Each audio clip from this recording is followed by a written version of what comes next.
여러분, 철학에도 오신 여러분들을 주님의 이름으로 환영합니다. 주님의 이름으로 축복합니다.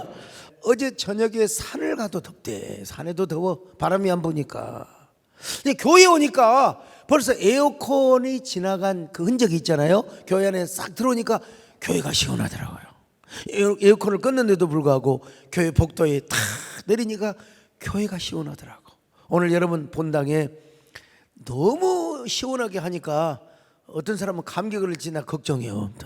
잠바를 하나씩 두르고 오시길 바랍니다. 여러분 수련회 때도 시원하게 얼음 올려서 냉방을 잘 틀어놓을 테니까 여러분 오셔서 큰 은혜 받으시기를 바랍니다. 할렐루야. 성령으로서 승리의 삶 얻겠네. 할렐루야. 마가라라 주님의 제자같이 넘치고 있네 성령의 폭포수. 주님만 있어 승리는 내 것이다. 제가 쭉 성경 인물을 보면서 지금까지 이렇게 매력 있는 사람이 있을까? 이렇게 정말로 나의 마음을 매료시키는 사람이 있을까?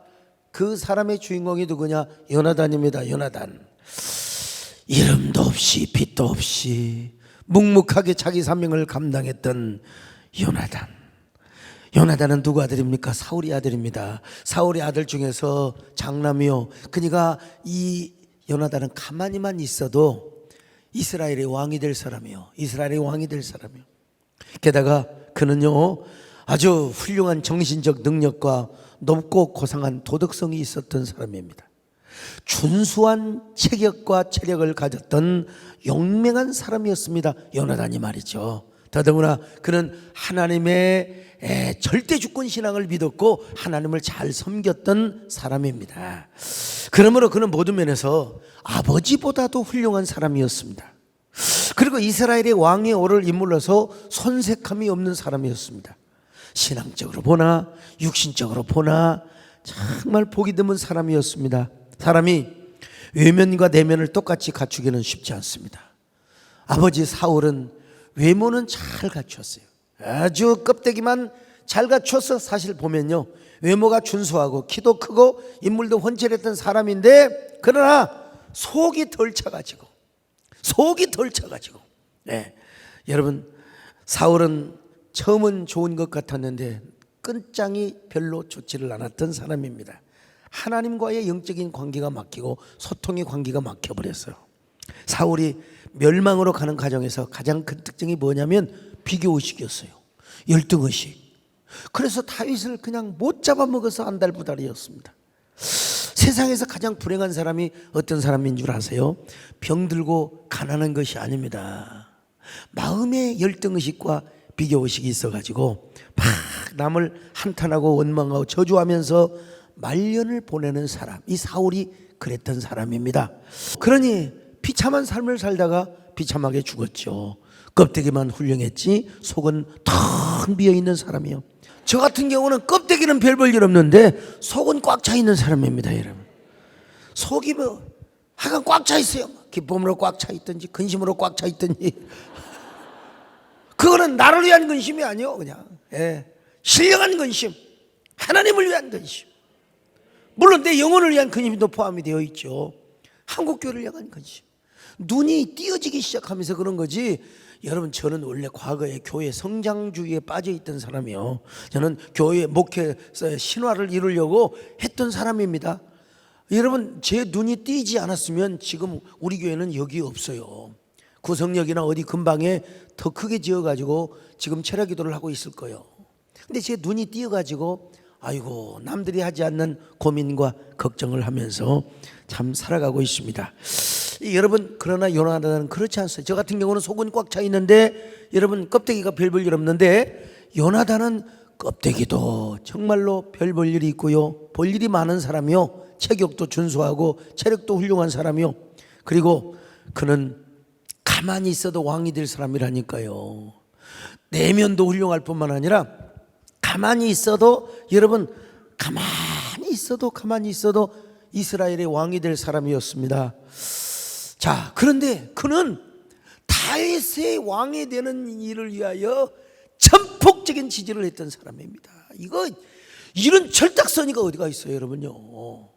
이유는 딱 하나요. 하나님께서 왕의 자리를 사울에게서 다윗에게 옮기겠다고 하는 그 음성을 듣는 순간부터, 그걸 깨닫는 순간부터 우리 하나님 앞에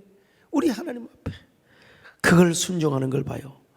여러분, 어떤 의미에서 볼 때는요, 누가 다윗을 제일 미워해야 되느냐? 사울왕보다 요나단이 다윗을 미워해야 돼요.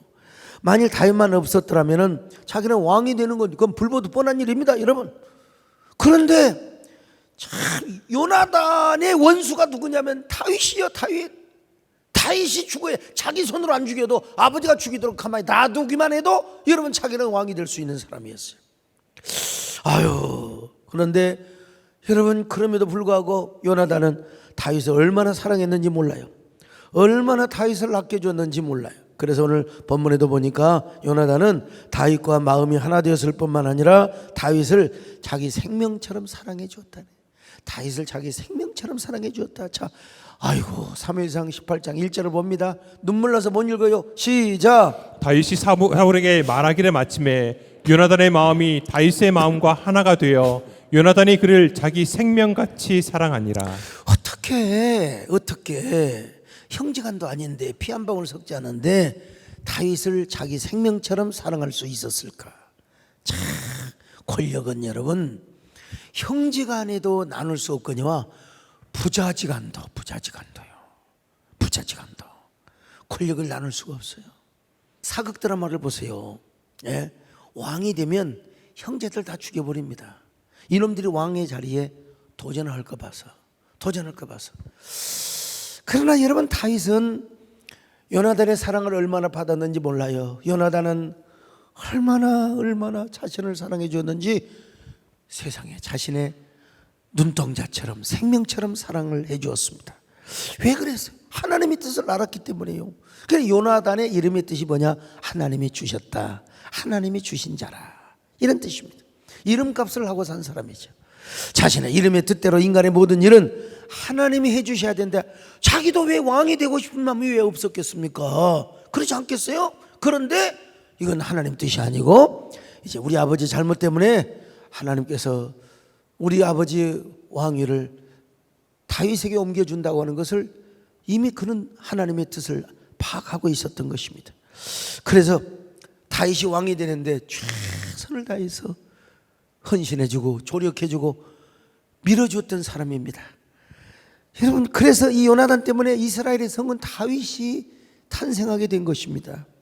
다윗에게는 죽을 때까지 잊을 수 없는 은인이요, 구원자요, 공로자라고 얘기할 수 있겠죠. 그러니까 오늘 우리는 요나단을 통해서 진짜 배워야 할 것이 하나 있는데, 그것은 하나님의 뜻이라면 내가 싫어도, 하나님의 뜻이라면 내가 싫어도 하나님께 순종하는 것입니다. 하나님이 기뻐하신 뜻이라면, 내가 저 사람 보기 싫어 죽겠어, 정말 보기 싫어, 그래도 하나님이 그를 쓰신다면, 그를 지지하고 박수 보내줄 수 있어야 된다는 사실입니다. 오늘 우리가 여러분, 문제는 뭐냐면 우리가 하나님의 음성을 듣지 못해서 그래요. 하나님의 뜻을 알지 못해서 그래요. 이유가 무엇인 줄 아십니까?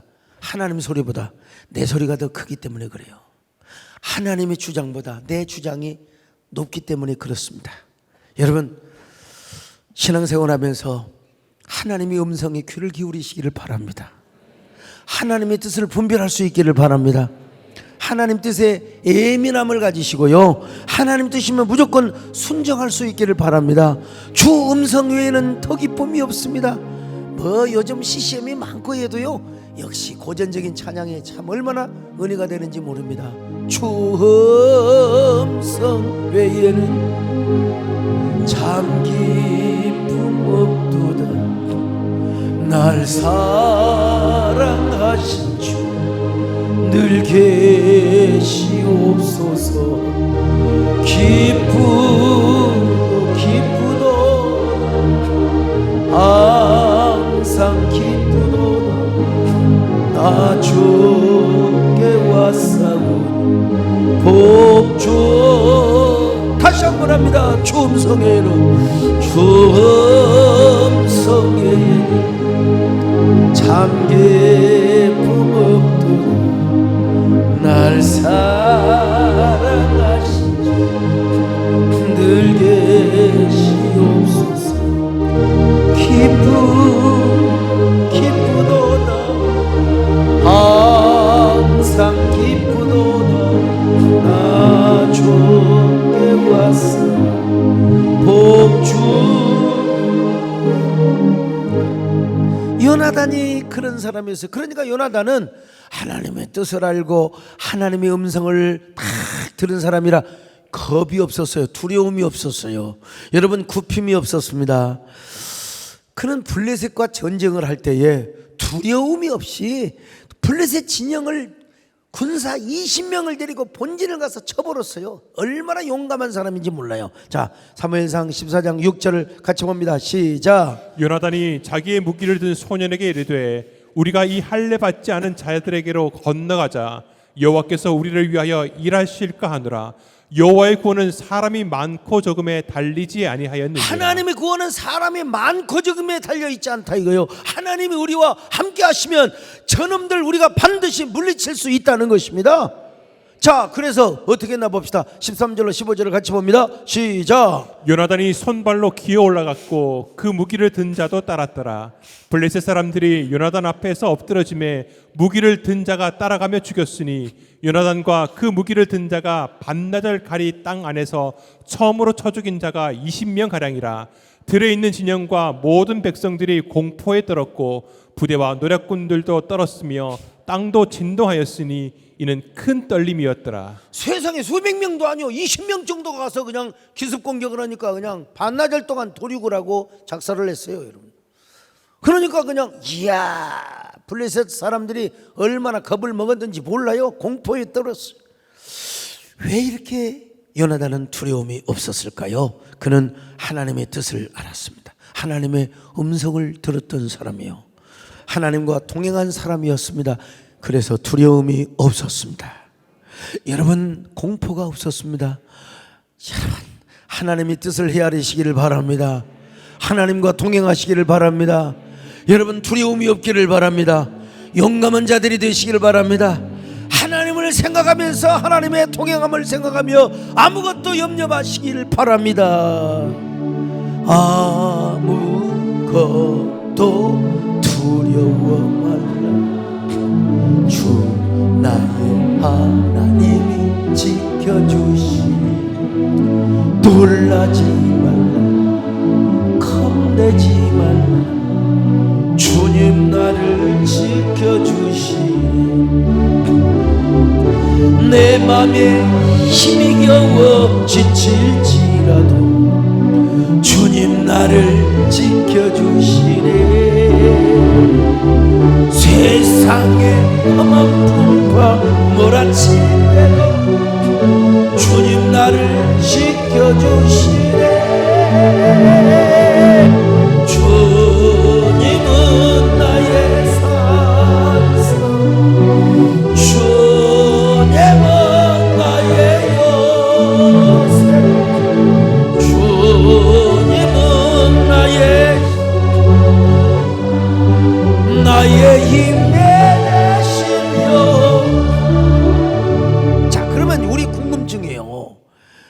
도대체 요나단은 언제 무엇 때문에 다윗에게 그렇게 매료가 되었을까? 어떻게 한눈에 그렇게 반해버렸을까? 이거는 어디까지나 저의 추측이기는 합니다만은 뭐 그렇다고 틀린 것도 아닐 겁니다. 다윗이 골리앗과 싸우는 것을 보고 다윗에게 아마 반해버렸지 않았을까 싶습니다.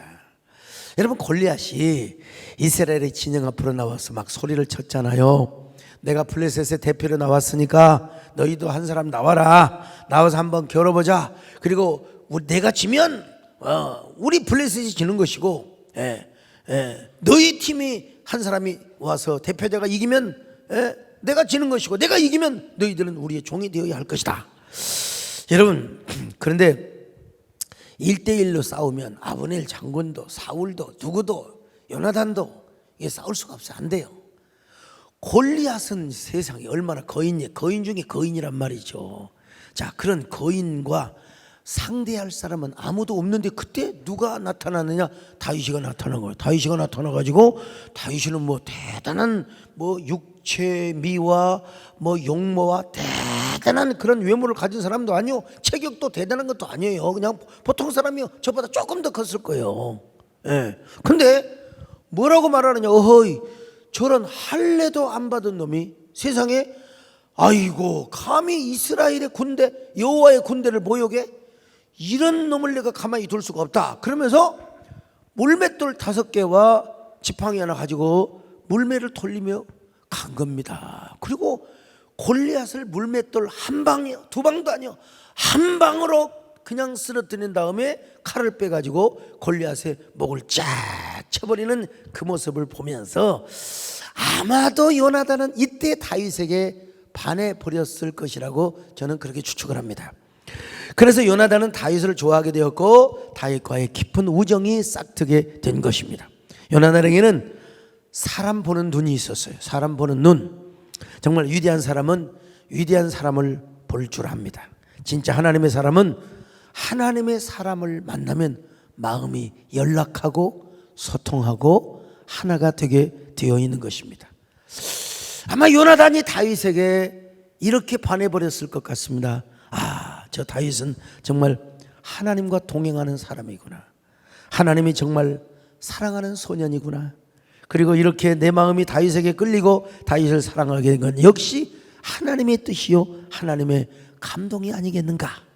요나단은 거기서부터 하나님의 소명을 깨달았어요. 자기가 존재하는 건 뭐냐? 다윗을 살려주는 것이고 다윗을 왕되게 하는 것을 위하여 자기는 존재한다고 믿었어요. 하나님이 자신을 부르시고 하나님이 쓰는 목적은 뭐냐? 절대로 후회함이 힘이 없다는 거예요. 우리 하나님의 소명에는 절대로 실수가 없다는 거예요. 그래서 내가 왕 되는 것이 하나님의 뜻이 아니라 다윗이 왕 되는 것이 하나님의 뜻이라고 하니까 난 참 이것 앞에 부끄러움이 있습니다. 오늘 우리 한국교회도 부끄러워야 합니다. 누가 무슨 장이 되고 누가 여러분 자리를 차지하고 그런 게 중요한 게 아니라 정말 하나님의 공교회가 세워지고, 근데 뭐 연합만이 다 되는 건 아닙니다. 이제 부흥운동을 해야 됩니다. 영성운동을 또 해야 됩니다. 정말 오늘 우리 교회를 사임하고 이제 개척을 하려고 가다가 수원의 어느 조그마한 교회를 담임하러 간다고 하더라고. 조정현 목사님이 잠깐 저한테 인사를 오러 왔어요. 네. 아니 나는 참 생각지도 않았는데 그동안 우리 교회에서 조금씩 지원을 해줬나 보더라고. 개척을 하기 위해서 먹고 살아야 되니까. 근데 그 6개월인가 되는 11조를 가져왔어요. 아이고야, 세상에 하나님 또 이렇게도 역사하시네. 근데 보니까 2018년도부터 개척을 한 교회는 그래도 살아남았는데 2019년도에 막 개척을 해가지고 부흥을 하려고 꿈틀거렸던 대부분의 교회는 다 문을 대부분 닫았다는 거예요. 2년은 큰 교회에서도 도와줬는데 도저히 큰 교회도 이제는 자기 교회 운영하기도 힘들어서 2년 중단하고 마니까 결국 월세도 못 내고 그냥 보증금도 날려가지고 문 닫았다는 얘기를 들으면서 야, 참 여유가 좀 있으면, 우리 교회가 좀 능력이 좀 있으면 좀 그런 사람들 2019년도에 문 닫아가지고 다시 개척 못하고 택시기사하고 사모님 일하면서 근근하게 살아가는 사람들을 좀 몇백 명이라도 모여놓고 이렇게 한번 교회를 다시 한번 시작해봐라. 그래서 나도 이제 옛날 이야기가 될 수 있잖아요. 그래도 우리 조정희 목사님이 그래도 교회를 개척을 하니까 맨발의 소명자는 읽어야 되고 신도시 목회의 키를 잡으라는 읽어야 된다는 거야. 아무리 서점에 가도 그런 교과서가 없다는 거예요. 그래서 내가 개척하는 목사님들 그 한 30명 40명만 내가 만나서 인터뷰하면 오늘 다 저의 지난날의 경험을 살리고 오늘 그분들의 실패를 이야기를 들으면서 분명히 저에게 아마 세미나를 할 수 있는 그런 그 뭐라고 그래, 특이점 이런 것들이 저에게 하나님 주실 거예요. 자, 그런데 어쨌든 간에 참 정말 아니 하나님의 부르심에는 후회하심이 없고 하나님의 부르심에는 절대로 실수가 없다는 사실을 요나단이 믿었어요. 그래서 다윗 세우는 걸 추구하지 않았어요. 다윗을 왕으로 모시고 왕으로 옹립하는 것이 여러분 자신의 소명의 목적이라고 생각했던 것입니다. 여러분, 하나님의 부르심에는 후회하심이 없네. 내가 이 자리에 선 것도 주의 부르심이라. 하나님의 부르심에는 결코 실수가 없네. 나를 부르신 하나님의 신실하심을 믿네. 작은 나를 부르신 뜻을 나는 알 수 없지만 오직 감사와 순종으로 주의 길을 가리라.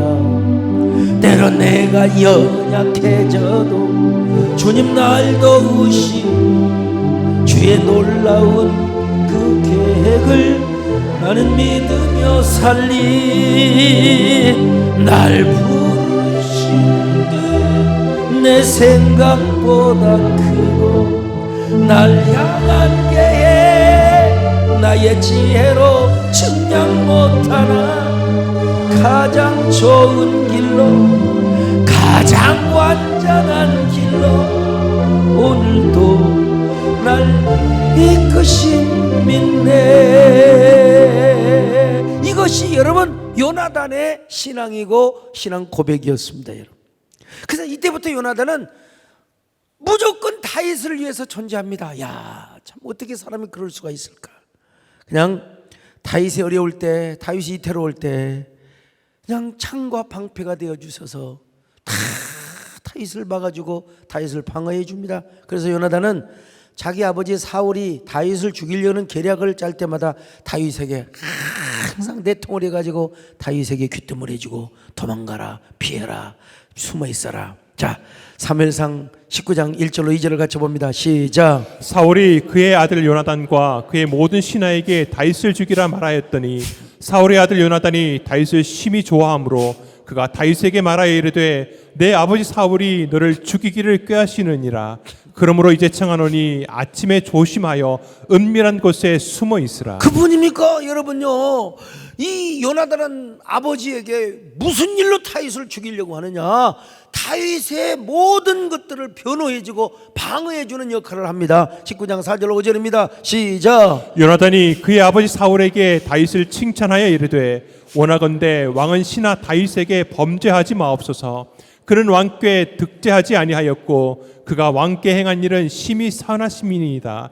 그가 자기 생명을 아끼지 아니하고 블레셋 사람을 죽였고 여호와께서는 온 이스라엘을 위하여 큰 구원을 이루셨으므로 왕이 이를 보고 기뻐하셨거늘 어찌 까닭 없이 다윗을 죽여 무죄한 피를 흘려 범죄하려 하시나이까. 일시적으로나마 사울의 마음을 진정시킵니다. 아, 맞아, 그렇지, 다윗이가 나라를 구했지, 나를 구했지, 맞아. 자, 그래서 다윗을 죽이지 않겠다고 일시적으로 결심을 합니다.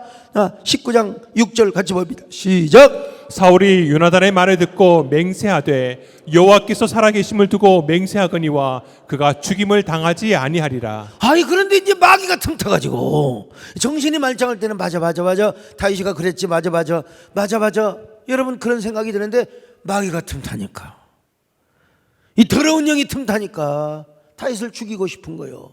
그러니까 여러분, 우리 안에 있는 모든 그 지나친 증오심과 또 비교의식과 또 상대방을 미워하는 감정, 이거는 절대로 하나님이 주신 게 아니에요. 여러분, 이 세상에 가져다 주는 것이고 육신의 정욕으로 말미암는 것이고 사탄이가 가져다 주는 것일 수가 있다는 것입니다. 자, 여러분, 이 사울이 맨정신이 들 때는 그랬어요. 맨정신이 들 때는. 그런데 이제 마귀가 틈타면 막 그냥 다윗을 죽이려고 했다 이 말이에요. 그럴 때 요나단이 얼마나 다윗을 사랑해 주었는지 생명을 걸고 다윗을 지켜주고 보호해 줍니다. 자, 사무엘상 20장 내가 전체를 다 읽을 수는 없지만 중요한 부분을 한번 읽으면서 짚어나가 봅시다. 사무엘상 20장 1절로 4절을 같이 봅니다. 시작. 다윗이 라마나윗에서 도망하여 요나단에게 이르되 내가 무엇을 하였으며 내 죄악이 무엇이며 내 아버지 앞에서 내 죄가 무엇이기에 그가 내 생명을 찾느냐. 요나단이 그에게 이르되 결단코 아니라 내가 죽지 아니하리라. 내 아버지께서 크고 작은 일을 내게 알리지 아니하고는 행하지 아니하나니 내 아버지께서 어찌하여 이 일은 내게 숨기리요 그렇지 아니하니라. 다시 또 맹세하여 이르되 내가 네게 은혜를 받은 줄을 내 아버지께서 밝히 알고 스스로 이르기를 요나단이 슬퍼할까 두려운즉 그에게 이것을 알리지 아니하리라 함이니라. 그러나 진실로 여호와의 살아계심과 내 생명을 두고 맹세하노니 나와 죽음의 사이는 한 걸음뿐이니라.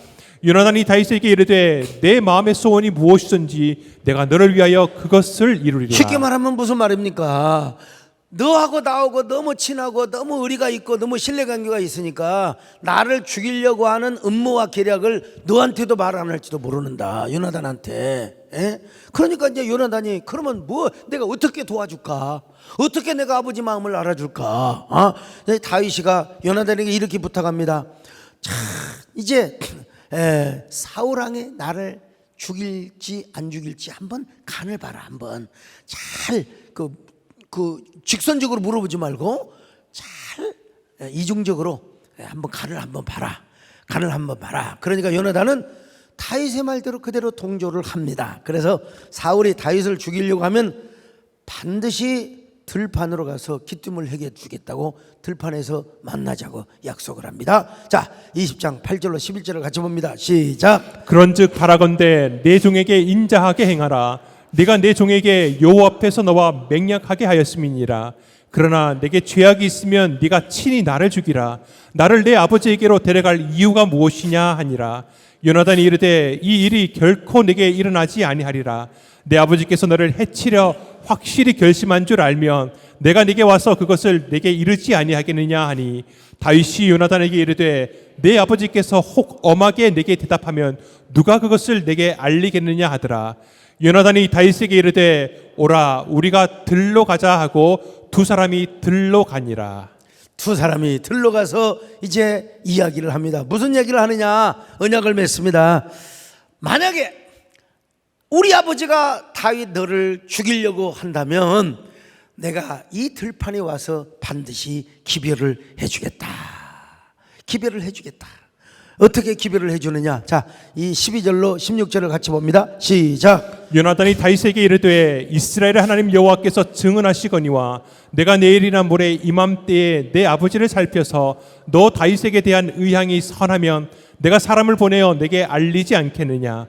그러나 만일 내 아버지께서 너를 해치려 하는데도 내가 이 일을 내게 알려주어 너를 보내어 평안히 가게 하지 아니하면 여호와께서 나 요나단에게 벌을 내리시고 또 내리시기를 원하노라. 여호와께서 내 아버지와 함께 하신 것 같이 너와 함께 하시기를 원하노니 너는 내가 사는 날 동안에 여호와의 인자하심을 내게 베풀어서 나를 죽지 않게 할 뿐 아니라 여호와께서 너 다윗의 대적들을 지면에서 다 끌어 버리신 때에도 너는 내 인자함을 내 집에서 영원히 끊어버리지 말라 하고 이에 요나단이 다윗의 집과 언약하기를 여호와께서는 다윗의 대적들을 치실지어다 하니라. 요나단 보세요. 하나님의 절대 주권을 확실하게 믿지 않아요. 분명히 하나님이 너를 왕으로 세운다. 요나단이 여러분 뒤에서 사주는 않을 막정 가만히만 있어도 아버지가 다윗을 죽이게 되어 있어요. 그럼 자기가 왕이 돼요. 근데 만약에 자기가 그렇다면 여호와 하나님께서 자기에게 벌 위에 벌을 주실 것이라고 말합니다.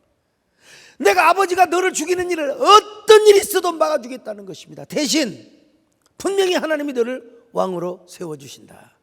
너를 왕으로 세워주시는데 그때 나를 모르는 채에서는 안 된다. 하나님께서 너의 대적들, 아마 우리 아버지 형제간들, 우리 아버지의 모든 자녀들 다 하나님이 죽이실 것이다. 근데 그때 나를 불쌍히 여겨주기를 바란다. 혹여라도 내가 죽더라도 내 자녀, 내 가문을 끊어서는 안 된다. 오히려 요나단이 다윗에게 부탁을 합니다. 여러분, 눈물을 글썽이면서 부탁을 합니다. 그러면서 들판에서 언약을 해요. 이 언약의 이름을 들판 언약이라고 합니다. 그냥 제가 지어본 거예요. 여러분, 들판 언약.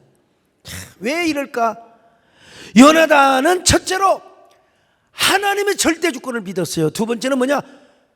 다윗을 자기 생명처럼 사랑했어요. 야, 자기 생명 처음 사랑했어요. 사무엘상 20장 17절을 같이 봅니다. 시작. 다윗에 대한 요나단의 사랑이 그를 다시 맹세하게 하였으니 이는 자기 생명을 사람과 함같이 그를 사랑함이었더라. 자, 그래서 요나단이 자기 아버지 의중을 자세하게 알아보려고 여러분 이제 간을 보기 시작하는 것입니다. 사울이 다윗을 만약에 죽이려고 할 때 그 낌새를 알아차린다면 반드시 이 들판으로 나와 며칠 날 약조를 만나기로 약속을 합니다. 그래가지고 내가 이제 화살 셋을 바위 곁에 쏘고 아이를 보내어서 가서 화살을 찾아라. 화살이 이쪽에 있으니까 화살을 이쪽에서 찾아와라. 그러면 아버지가 너를 죽이지 않겠다는 것이니까 도망을 안 가도 되고, 화살이 바로 네 앞쪽에 있다, 네 앞쪽에 있다 하면은 너는 길을 떠나서 도망을 가거라. 왜냐하면 이건 잘못 도와줬다가 이게 자기 아버지한테 전해지게 되면 자기도 죽임을 당하게 되거든요. 그러면 누가 다윗을 지켜주냔 말이야. 그래서 시그널, 이런 신호를 통해서, 암호를 통해서 이제 아버지의 의중을 이야기하기로 한 겁니다.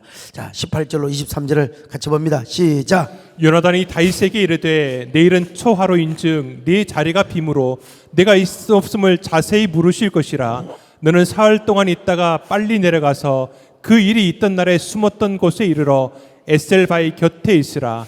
내가 관역을 쏘려 함같이 화살 셋을 그 바위 곁에 쏘고 아이를 보내어 가서 화살을 찾으라 하며 내가 짐짓 아이에게 이르기를 보라 화살이 내 이쪽에 있으니 가져오라 하거든 너는 돌아올지니 여호와께서 살아계심을 두고 맹세하노니 내가 평안 무사할 것이요 만일 아이에게 이르기를 보라 화살이 내 앞쪽에 있다 하거든 내 길을 가라 여호와께서 너를 보내셨음이니라.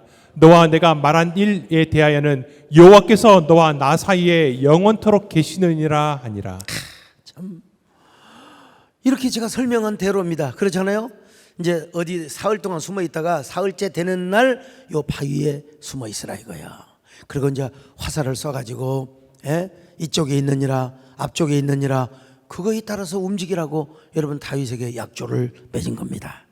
이제 그리고 이제 요나단이 초사흘부터 사흘까지 초하루부터죠. 이제 가족들과 식사를 하는데 여러분 다윗이 그 자리에 앉아 있잖아요. 그래서 사울 왕이 요나단에게 물어봐요. 왜 다윗이 식사 자리에 참여하지 않았느냐? 그러니까 요나단이 사울 왕의 낌새를 간을 보려고 뭐라고 말합니까? 베들레헴에 가서, 고향이죠. 고향 베들레헴에 가서 제사를 드린다고 해서 갔다 오라고 했습니다. 그랬더니 사울이 화를 빠락 내면서 이런 폐악 무도한 계집의 이 자식 같으니라고, 다윗이가 이 땅에 살아있는 한 너는 절대로 왕이 되지 못할 것이다. 이 멍청한 같은 놈아, 이 나라가 절대로 서지 못할 것이다. 빨리 다윗을 데려와라. 내가 능지처참을 하게 될 것이다. 여러분, 그러자 요나단이 아버지에게 뭐라고 말합니까? 아버지, 도대체 그가 죽을 일이 무엇입니까?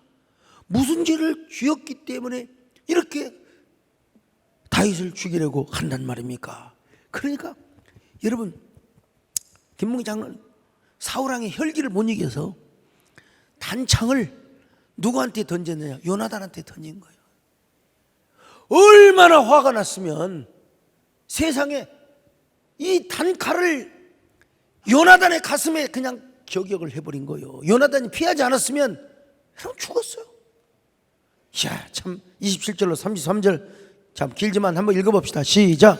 이튿날 곧 그 달의 둘째 날에도 다윗의 자리가 여전히 비었으므로 사울이 그의 아들 요나단에게 묻되 이세 아들이 어찌하여 어제와 오늘 식사에 나오지 아니하느냐 하니 요나단이 사울에게 대답하되 다윗이 내게 베들레헴으로 가기를 간청하여 이르되 원하건대 나에게 가게 하라.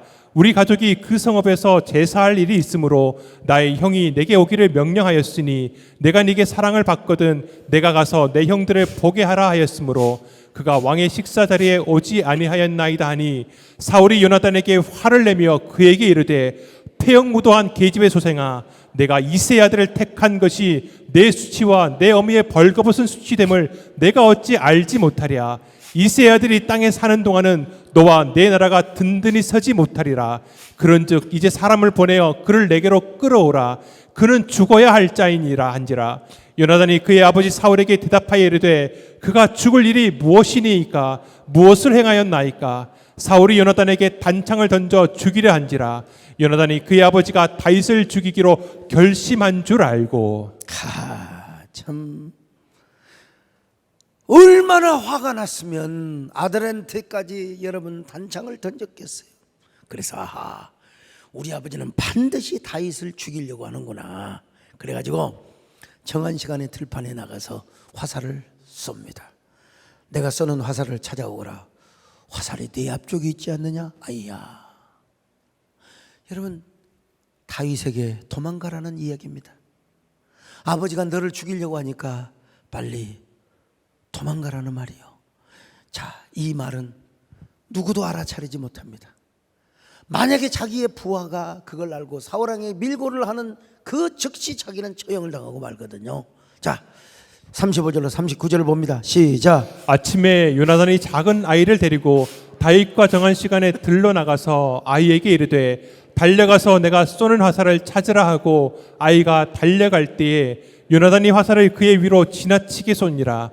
아이가 요나단이 쏜 화살이 있는 곳에 이를 즈음에 요나단이 아이 뒤에서 외쳐 이르되 화살이 내 앞쪽에 있지 아니하냐 하고 요나단이 아이 뒤에서 또 외치되 지체 말고 빨리 다름질하라 하매 요나단의 아이가 화살을 주워 가지고 주인에게로 돌아왔으나 그 아이는 아무것도 알지 못하고 요나단과 다윗만 그 일을 알았더라. 요 시그널은 여러분 요나단의 그야말로 뭡니까? 세자 저하를 모시는 동공내시라고 할 수 있죠. 우리말로 말하면. 근데 그 아이에게도 절대로 비밀을 누설하지 않습니다. 화살이 네 앞쪽에 있지 않느냐? 어서 빨리 가지고 와라. 그럼 다윗에게 도망가란 말이에요. 그런데 이렇게만 하기가 너무나 무정한 것 같아요. 여러분, 요나단이 그래서 그의 화살과 활을 주면서 빨리 성읍으로 가거라. 내가 잠깐 있다가 가겠다. 그리고 나서 요나단은 바위 뒤에 숨어있는 다윗에게로 향합니다. 다윗이가 요나단에게 엎드려서 3번 절을 합니다. 너무나 고맙다고. 여기서 여러분 요나단의 진심을 본 거죠. 요나단의 진심을 본 거예요. 그래서 그때부터 다윗은 사울을 피하여 광야로 도망을 갔습니다. 그냥 다윗을 내보낼 수도 있어요. 근데 자신의 몸종을 성읍으로 향하게 하고 바위 틈에 가서 다윗과 끌어안으면서 얼싸안고 울어댑니다. 여러분, 요나단은 왜 이렇게 다윗을 사랑했을까요? 하나님의 뜻을 알았고 하나님의 음성을 들었기 때문입니다. 그런데 좀 더 근본적인 이유가 있다고 봅니다. 그 이유는 뭐냐?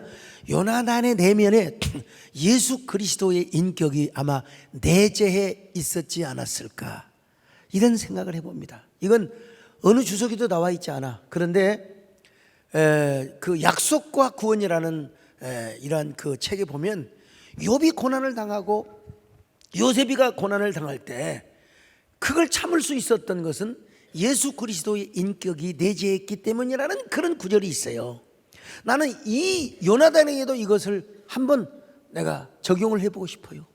예수 그리스도의 인격, 아가페적 사랑의 인격이 성품이 바로 요나단의 마음속에 내재해 있었기 때문일 것이라고 저는 그렇게 믿고 고백합니다. 하나님의 뜻을 위하여 조건 없이 우리를 위하여 자신의 목숨을 내어주신 예수님의 인격과 그 사랑이 요나단에게 내재해 있었다는 것입니다. 요나단과 다윗은 필레오의 우정이 아니었습니다. 아카페의 사랑이었습니다. 오죽하면 다윗과 요나단이라는 복음 가수가 있잖아. 여러분, 그죠? 이분들이 부른 찬양 중에, 물론 이분들이 작곡 작사하는 건 아니에요. 근데 이분들이 둘이 부르는데 얼마나 아름답게 부르는지 몰라. 그게 무슨 노래냐? 하나님의 꿈이 나의 비전이 되고 예수님의 성품이 나의 인격이 되고. 한번 불러볼까요? 하나님의 꿈이 나의 비전이 되고 예수님의 성품이 나의 인격이 되고 나의 능력이 되길 원하고 바라고 기도합니다. 언젠가 여러분 출전에게 한번 모시려고 모시면 이 다윗과 요나단의 우정을 기억하면서 여러분 많이 오시길 바랍니다만, 이 다윗과 요나단이 이 노래를 부르니까 다윗과 요나단의 관계가 자연스럽게 떠올라요. 예?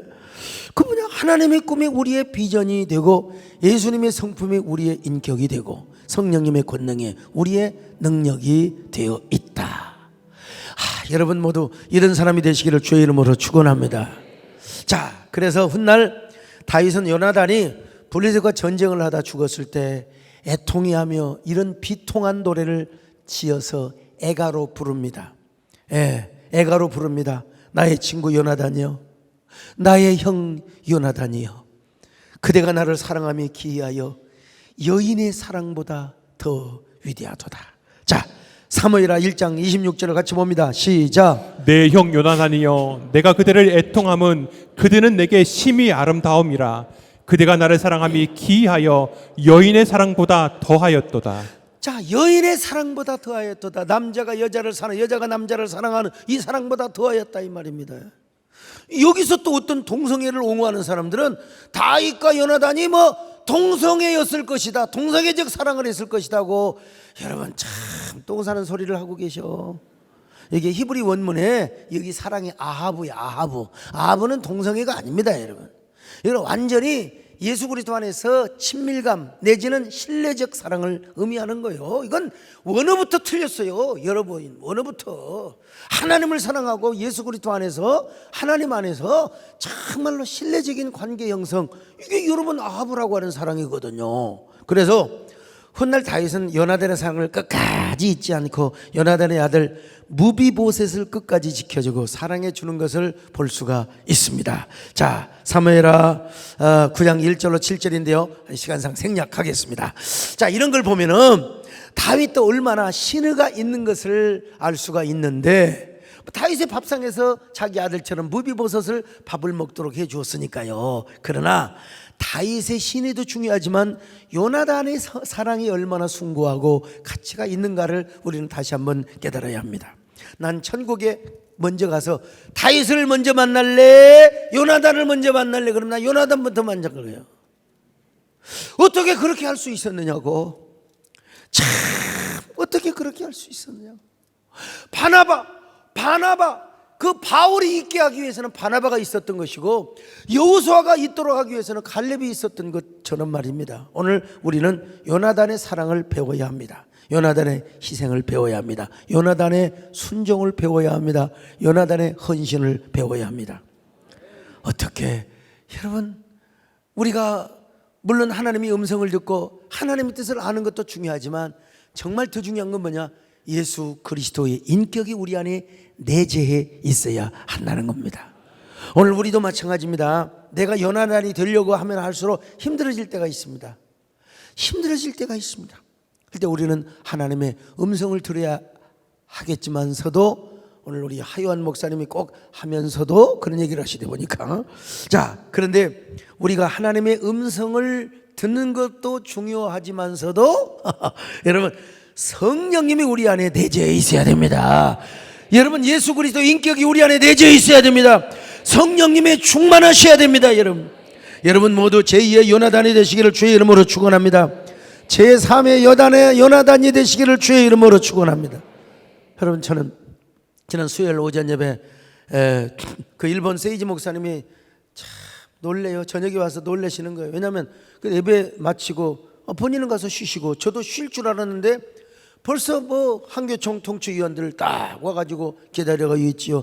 내가 이런 모임이 오늘 또 지금 세 타임이나 있다. 내가 이게 손님 맞아야 되고 다 거마비 주고 내가 다 이렇게 교통비 준다. 그랬더니 이야, 어떻게 그렇게 설교를 몇 번 하냐, 일주일에 몇 번 하냐. 그래서 내가 주일날은 아무리 적어도 내가 5번 하고, 그리고 수요 설교하고 금요 설교하고 금요 기도는 또 방송으로 나가기 때문에 내가 다 이렇게 준비를 한다 했더니, 아이고, 그리고 특별 새벽 기도 할 때는 또 내가 다 하고, 그랬더니 놀래 자빠. 어떻게 그렇게 해서 살 수가 있느냐는 거예요. 어떻게 그렇게 살 수가 있느냐는 거예요. 그 안 죽고 어떻게 사느냐? 하나님 은혜로 여러분 살고 있는 것입니다. 여러분, 저에게도 누가 필요하느냐? 요나단이 필요합니다. 우리 교회도 요나단이 필요합니다. 여러분, 저에게 요나단이 되어 주시기를 바랍니다. 정말 여러분들이 요나단과 같은 저의 친구요 동역자가 되어 주시기를 바랍니다. 요즘 엘리멘탈이라고 하는 영화가 절찬리 상연 중입니다.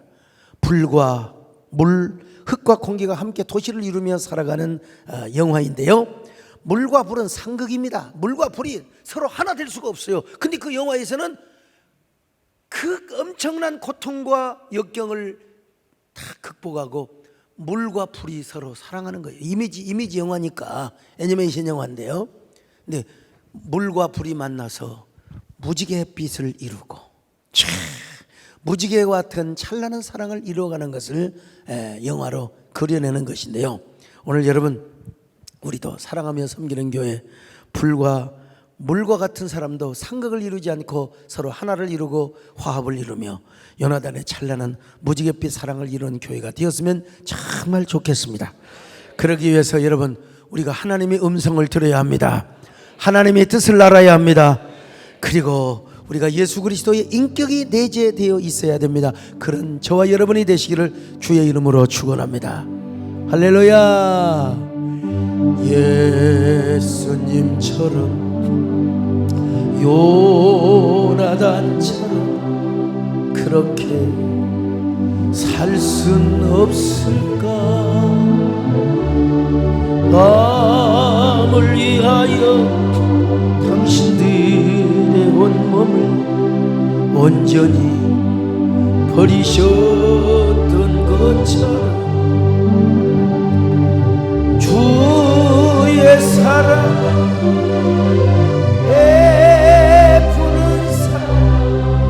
값없이 거저주는 사랑,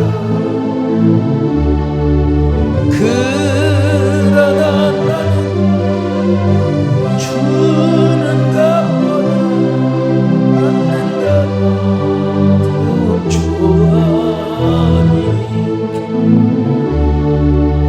나의 입술은 주님 닮은 내 맘은 아직도 주하여 받을 사랑만 계수하고 있어. 예수여 나를 도와주소서. 예수여 나를 도와주소서.